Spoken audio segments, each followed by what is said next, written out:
Thank you for downloading the Full Spectrum Podcast, presented by Champions and Legends. Champions and Legends produces hemp-derived CBD sports supplements for athletic preparation, performance, and recovery. This is the Full Spectrum Podcast with Big Data and Maverick. The Full Spectrum, if you have somehow came across us and you found this podcast, you're in luck. You're in for a treat as well, because what you found are two guys that love sports, love all kinds of sports. We love talking about the general lifestyles of the rich and famous and everything else that's in between in this world.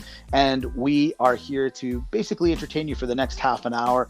And we said to ourselves, hey, there's only 850,000 podcasts internationally right now. What's wrong with 850,000 plus one? Am I right? Let's do it. One more. Welcome everyone to the podcast. We're excited to talk sports, lifestyle, and hopefully have some impressive guests join us as well. Yeah, I'm looking forward to it. I think the CEO has got something lined up for us coming up in the next little while. Listen, when you were talking a little bit about Champions and Legends there, that CBD oil, first the guy came to mind, a little guy named J.H. Harrison 92, Instagram. Who's that? That's James Harrison from the Pittsburgh Steelers from a couple of years ago, and circa some other teams. Two-time Super Bowl champion.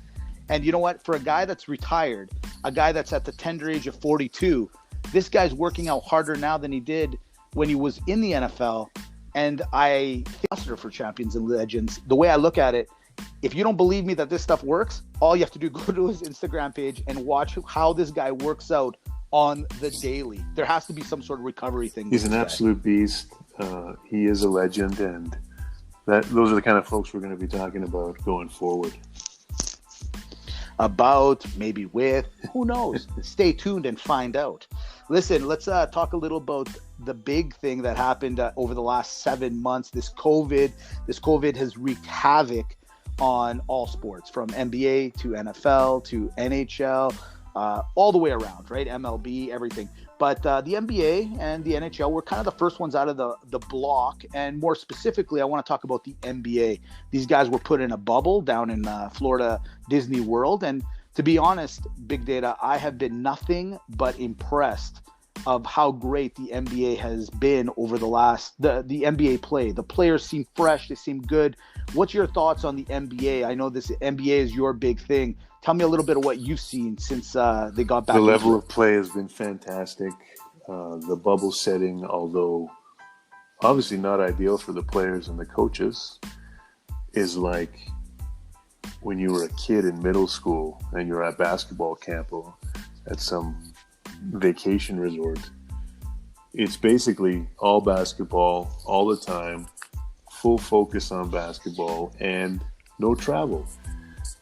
Let's go through some data, Rick. Let's do it. Yeah. Do it. Field goal percentage, 2019 playoffs, 44.3%. 2020 playoffs, 45.4%. That's a big jump. Three-point field goal percentage in 2019, 34.5%. In 2020, 36.3%, almost 2% gain on three-point shooting. Doesn't sound like a lot. Works out to a lot of points over the course of a whole playoffs. Pace was about 97.5 possessions a game in 2019 playoffs. We're at about 98 possessions per game right now. And offensive rating, this is a big efficiency number. All the NBA stat geeks love to talk about this one. Offensive rating in 2019 playoffs, 109.4. 2020 playoffs, 110.7. Those are big numbers. The offenses are humming. You know, we have guys like Jamal Murray shooting almost 50% from three on heavy volume. The travel not happening has made the play fantastic, and I think there's some learnings here the NBA can take forward in the future when it comes to travel and playoffs, and it's just a great product right now. Yeah, you know what? The NBA has done a great job of getting these guys all together, keeping them fresh. Let's call it what it is. Like, especially in the playoff, once the playoffs started, every other day. So they had their rest. They got them ready, training, keep them healthy, keep them entertained. But I don't know how well that's going for these guys going forward. Like, it's almost like the better you do as a team, and the fact that you got to stay in the bubble makes you a little crazier, obviously, because you got to stay inside the bubble and you want to succeed and say, hey, to get out of the bubble, we got to win, so that we can win this trophy and get out of here as soon as possible and get back to normal living, whatever that might be. When your stats, though, what I'm really impressed about is the 3-point shooting. So wouldn't you say that that's kind of hand in hand overall with the fact that the NBA has gone down this route and saying, you know what, we're not even – there's that big thing that Houston started doing, the small ball, right? Their tallest guy, I think you had told me before, was like 6'7". And then the other thing they started doing is basically just shooting a three. You're driving the lane. I've never seen anything like it. You drive the lane, you're about to lay it up or do a little flutter shot. And what are you doing? You're fluttering it out back to the 3-point line for shots out there. I've never seen anything like it. Wouldn't you attest that some of those numbers are because these guys are just, it looks like all they want to do is shoot the 3-point. So in the regular season, it's layups, free throws, and 3-point shots. So what happens in the playoffs typically is the defenses tighten up. You don't get those shots as much, and you got to look for a bit more of a mid-range game. That's happening in this playoffs as well, but the folks are shooting so well from three that they're just kind of bucking the trend in this playoffs here. In the end, the way the NBA is structured now, the more shots that are falling, the better looking the game is. When, legs are tired, the shots are flying off the rim, it doesn't look good. So, I think this has been great for the product, something the NBA needs to keep doing. And if it's going to be this 3-point shooting phenomenon that it is now, they need to make sure the players have the legs under them. Now, here's a crazy thought. Follow me. I know it'll never happen in a post-COVID world if things kind of get back to normal.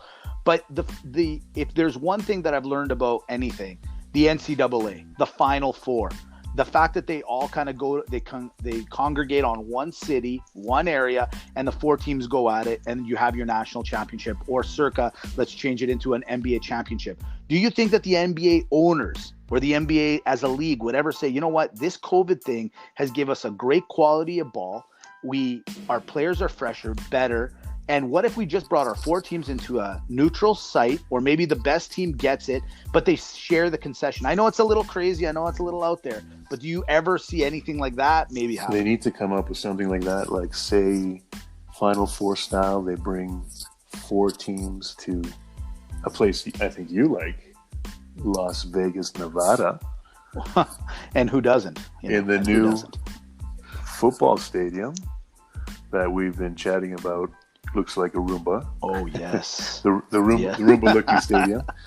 And why not? The Roomba Stadium, it fits, fits like 80,000 people. Why not have 20,000 from each of the 4 fan bases? It's exactly. Vegas. It's Vegas. Yeah. You charge a mint, and everybody goes home happy.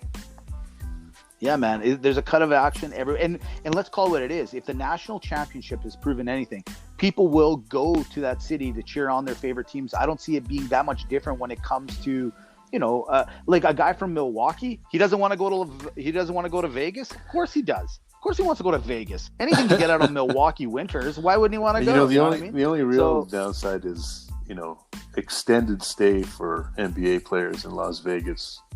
They could get in some trouble. True, very true. But that's kind of part of the lure for me. I want to hear a little bit of the trouble. Let's call it what it is. When Super Bowl comes around, aren't we all just kind of waiting for that 1 week prior? You're going, who's going to get in trouble? Who is going to not show up to the game? Who's going to, Vic or anything like that? Little Eugene Robinson. Exactly. Poor Eugene. 20 years later, That's all we remember. The dirty bird, if you will. From there, let's talk about, let's call it what it is. This is America's new pastime. It's not baseball. Sorry, baseball guy. You're off to the side now. It's NFL. It always been NFL. Maybe they let you guys believe that you guys were still the number 1 sport, but by far, all day long, it's NFL. Week 1 and 2 have gone by. COVID was, it was there. And the reality is that me and you decided to do this podcast going, let's just wait 1 or 2 weeks just to make sure that they don't go on a hiatus and or don't get started. They've done a pretty good job, in my opinion, think about this. That's 55-man roster plus 17 guys on the practice roster, plus another variety of coaches and everything else in between.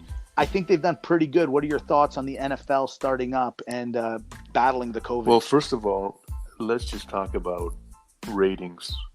When the NBA first showed up after that long drought of no sports, everyone flocked to watch it. It was the ratings were quite good.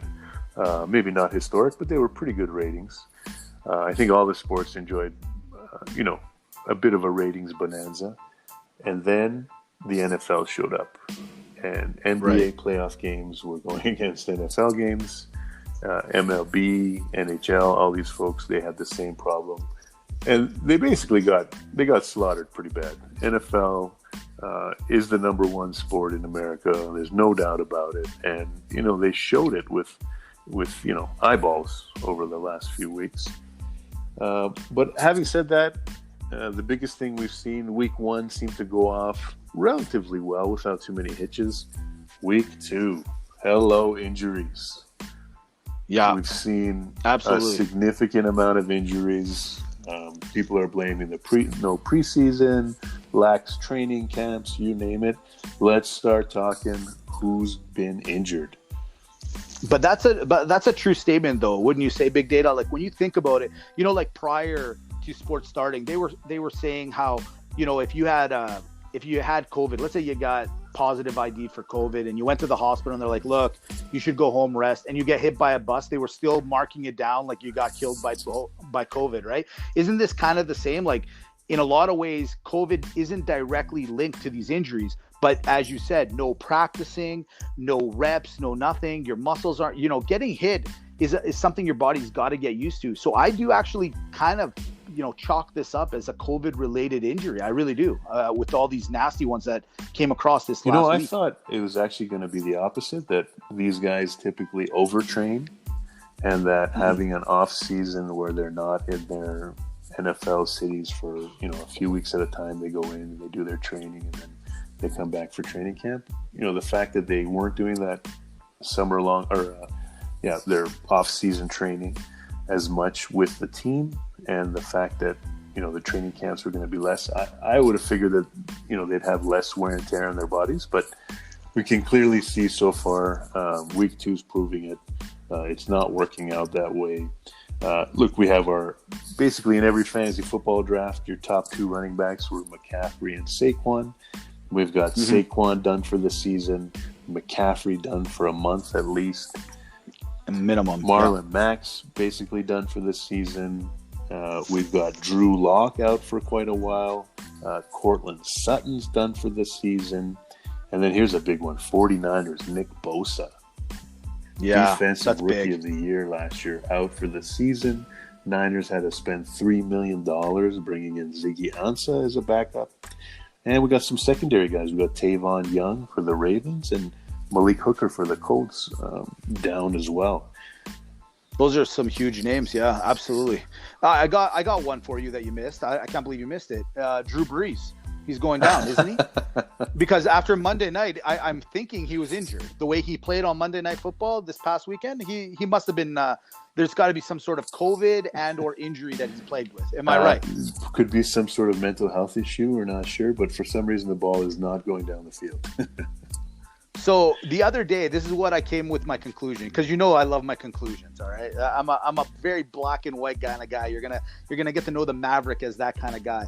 Here's my thing, and maybe this is elementary to some, but this is what I literally found out. If you're a pocket passer in today's NFL, pack up your stuff, grab it, write a nice little goodbye letter, and go home. You are useless now to the NFL if you cannot sprint out.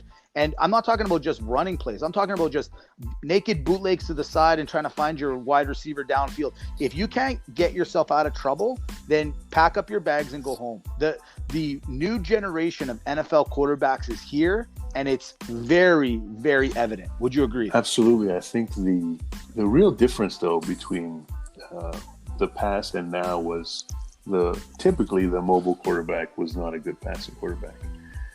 Right. Or they were not given the opportunity to do that much by the coaching staff, one of the two. So now what we're seeing is these running mobile quarterbacks who are just throwing daggers all over the field. They're highly accurate, and they're turning the defense into something they're just not ready for. They have to account for the quarterback, changing all their coverages, changing their blitz schemes, changing a lot of stuff, and really it's benefiting everyone. It's benefiting running backs because you have to account for the quarterback in the run schemes, and it's benefiting the folks downfield because you're bringing another defender up, and there's more room in the secondary. So it's huge, and it's a trend that's not going away. Well, with that being said, and for those that don't believe us, all you have to do is look at the stat lines, look at the win percent. A guy like Josh Allen, who I'm still on the fence, still to some degree, 2-0 Bills. Look at Kyler Murray. I mean, here's a guy that actually could have went and played some baseball, and he throws a pretty ball. But if his abilities are to just stay in the pocket, like his counterpart, for example, Baker Mayfield, who's going to learn quickly, either start running or you're useless. It's happening, and it's happening in front of our eyes, and it's happening a lot faster than I anticipated. I got to be honest with you. Like, I think that's kind of one of the problems that Tom Brady is having, and why Tom Brady is slightly having some issues, where Cam Newton, a guy that everyone was cutting down and basically Belichick got for free in New England, is succeeding and doing so well only 2 games into the season. There's always some early season bias. Sure. Things end up changing. I mean, someone like Brady, he's going to be able to do it all the time. Mobility isn't just sprinting out. It's actually being nimble in the pocket. So there's some quarterbacks like Brady, they're nimble in the pocket, but they can't get outside. But if they just get that extra half a second, then, it's good to go. Let's move on then. How about we recap the first couple weeks? Let's start out with a shout out on who's doing well in the NFL. Yeah, please. Let's start with the Seattle Seahawks. 2 big wins against the Atlanta Falcons and the New England Patriots. Big time. I like that. We got the Buffalo Bills, 2-0 in the division. They beat the Jets and the Dolphins. I'm not that impressed about that yet. I told you, I'm still on the fence with it. I know. I mean, there's a lot of hype in New York there for the only New York team in the NFL, the Buffalo Bills. We've got the Bears. Listen, you can't go wrong with a guy named Mitch. They made the right decision sticking with Mitch. They beat Detroit and the Giants, and your favorite Maverick, the Green Bay Packers, 2-0 in the division as well. Again, I will say they beat Minnesota, and I thought Minnesota was something else. I'm actually, for all the Viking fans out there, and you know who you are, you should be disappointed. Kirk Cousins frauded you guys. He took all your money, and that's your own fault. And then they also beat Detroit. This weekend, I'm actually pumped to see Packers, New Orleans. That's when I'll start believing in my boys just a little bit more. Right now, I'm a fence teeter-totter. Great game coming up. So, those are some teams doing well in the first couple of weeks. Let's talk about who's not doing well. Yeah, let's talk about those There's a couple teams that stink so far. Oh, yeah. First and foremost on the list, pretty disappointing, Philadelphia Eagles. First off, listen, me and you talk about this off the air. We have a lot of friends that are Philly fans. With respect to you guys.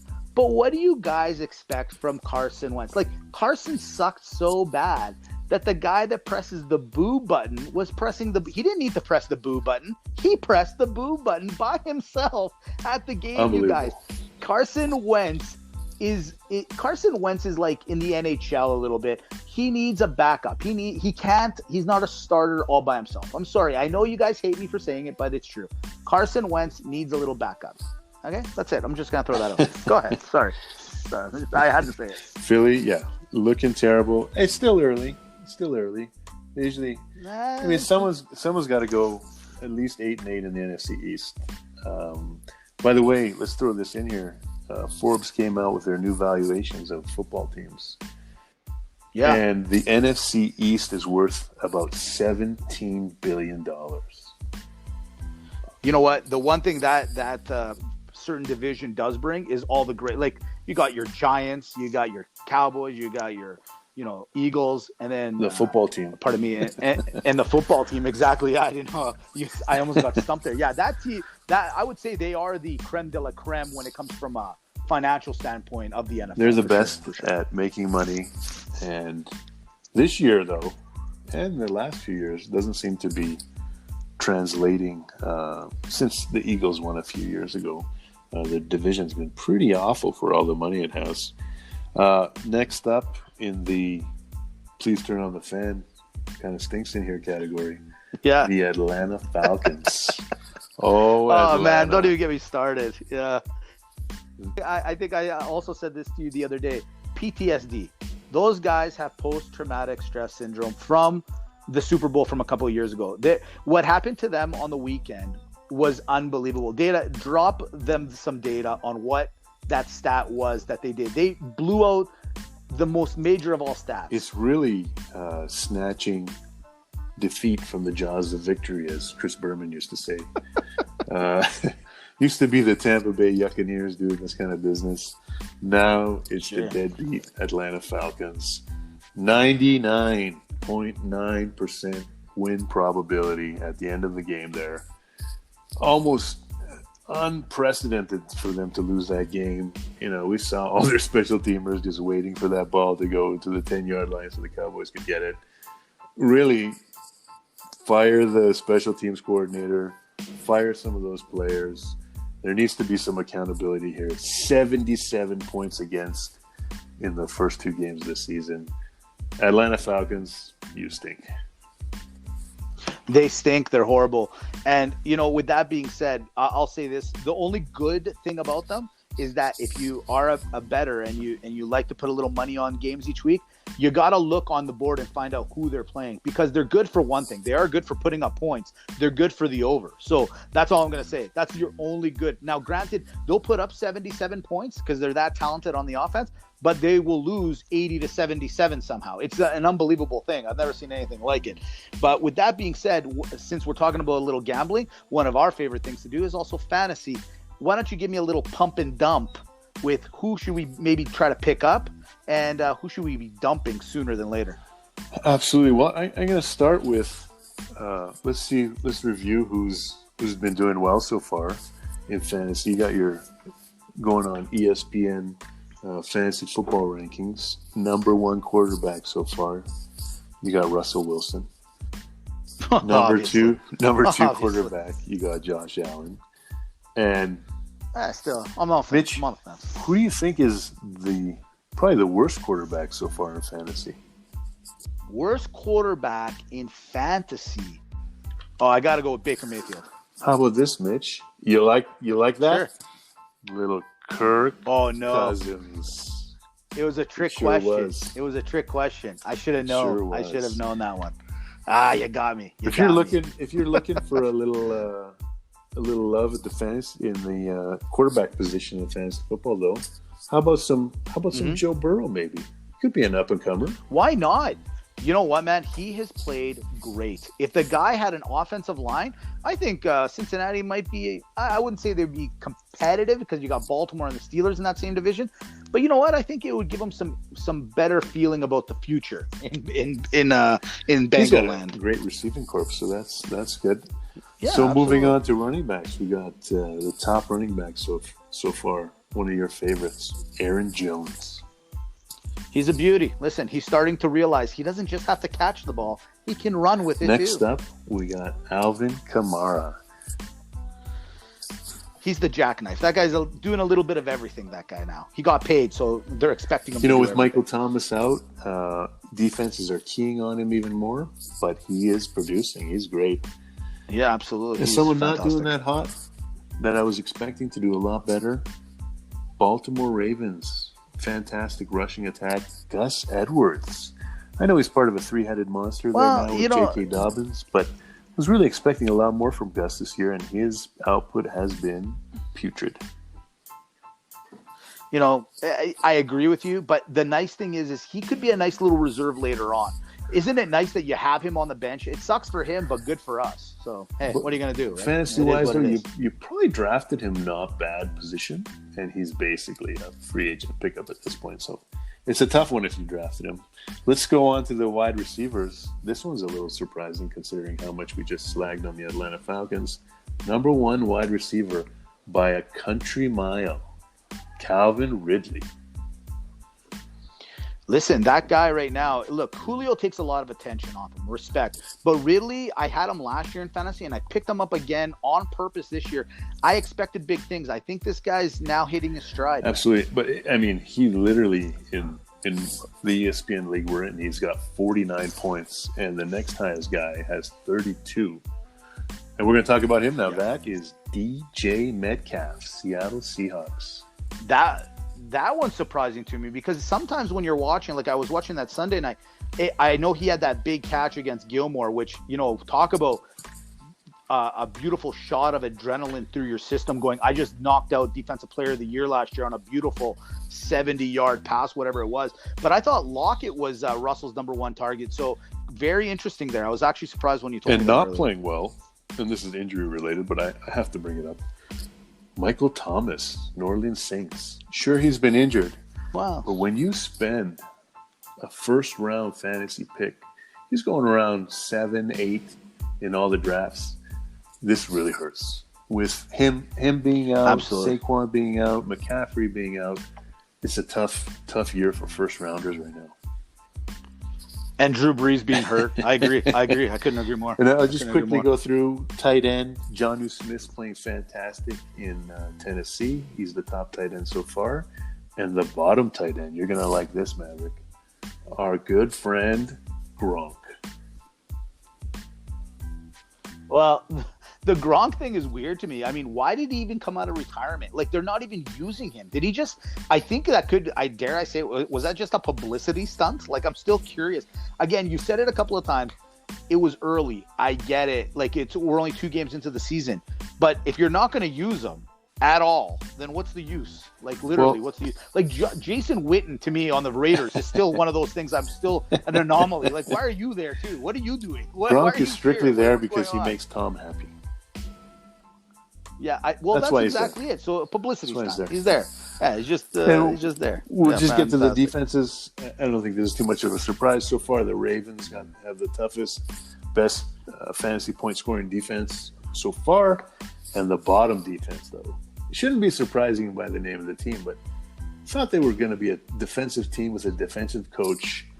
The Detroit Lions, -3 in fantasy over 2 weeks. That is abominable. That is pretty bad, man. Especially when your coach is considered to be, Bill Belichick's, guru, learning from Belichick right now is like, I don't know that guy. What are you talking about? I don't even know who that guy is. I have no idea. I've never taught him anything. So sharpen his pencil because I think his resume is going to be needed in the next few weeks. Yeah, those pencils are going in the garbage pretty soon here. And finally, exactly. Maybe that's why he shaved his beard too. You think? Trying to be anonymous. And finally, kickers. Wait a minute.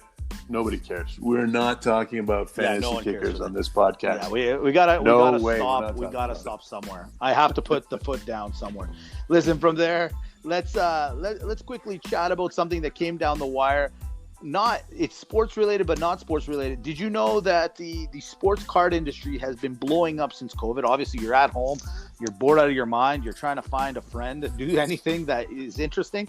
And the sports card business blew up. Everyone's on it. But now it turns out that there's a huge conspiracy behind it. What did you find out about this? So the underlying thread online regarding sports cards is that these, they're going for just ridiculous amounts of money, like a box of NBA cards where you might possibly get a Jordan card in it. And there's like 50 cards in there from, the mid 80s. Unopened is selling for like $75,000. There's cards going all over the place, 150, 120, 80,000 all around. So everyone's saying, hey, guess what? Welcome money laundering to the sports cards business. What a great way to launder. Yeah, isn't that You know what's beauty about it is that at the end of the day, you would never expect it. Like that 12-year-old boy that's got the Gretzky rookie is selling it and doing some money laundering with the Cali cartel. No one expected it, and I kind of like it. I like where it might be the headed. next season of Narcos. Who knows? I think it is. Instead of cocaine and everything, they're going to be hockey cards and NBA cards. But I got one downfall for you, Maverick.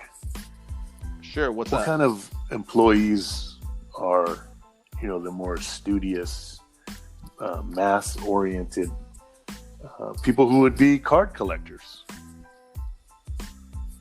I don't know. Say what do you mean? Tax collectors.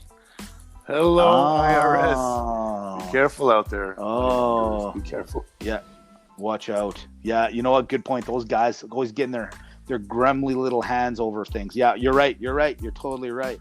That's hilarious. Well, you know what? Let's end off this podcast on something we call the debate. And what this is look, there's other sports formats that they literally have a living on talking about one thing. LeBron versus Jordan. You know who you are. We're not going to do that. What we're going to do for you guys that download, take the time to listen to us is this. We're going to talk about something. We're going to debate about it quickly, and you're going to have the final answer so that when you go to dinner, you can tell your wife or your significant other, this is why it is the way it is. Why? Because I heard it on the Full Spectrum podcast, and these guys are right about everything. So this week's debate, it's simple. It's the first 2 weeks of the NFL, and I want to talk about franchises. So let's pretend I give you one of your own NFL franchise, and you're allowed to start it with any sort of player that you want, obviously at the quarterback position. I'm giving you 3 choices. You can start your franchise, Big Data, with Lamar Jackson, Patrick Mahomes, or Russell Wilson. Who do you start your franchise with? I'm going with the favorite, the leader. You'd have the odds on him from Vegas. We got to go with Patrick Mahomes. Yeah, the kid he's like a quarterback savant. He sees everything, he knows everything, and it would be negligent for you not to pick him to start your franchise. You know what? You know what's funny? I want to go against you, and I want to tell you Russell Wilson. The only reason I can't go with Russell, even though I love the Russell, is he's obviously a little bit older. But I absolutely, if Russell was even 2 years younger, I would take him over Patrick Mahomes because Russell just has less to work with. He's shown this year in and year out, and look at the success that this guy brings. You can't defy it. With all due respect, I'm not saying Pete Carroll's a bad coach, but he's a defensive guy. He's had no offensive help, really, where Patrick's got Andy Reid and his genius of offensive formats and all that. And then he's got Tyreek Hill. He can just throw the ball up a mile away. And he's got Kelsey. He's got, so many formats. So I'm with you. I agree. But I would say Russell would be my guy. But for the sake of the argument, for the sake of the podcast, you're absolutely right. It is Patrick. But I want to just say one thing. Lamar Jackson, no one voted for you. And you were last year's MVP. What does that show you? Work harder, son. Work harder. That's it. Well, one day we might all be living in Lamar's world. You don't know that. Yeah, it's true, man. There is one thing. We'll say that. Listen, there it is. The Full Spectrum Podcast, episode number 1. That was... I think we should do this again next week. Let's do it. Thanks for listening, everybody. We really appreciate that. And we'd like to talk about our sponsor, Champions and Legends, one more time. Champions and Legends produces hemp-derived CBD sports supplements for athletic preparation, performance, and recovery. That's a wrap. Thanks, everybody. See you guys.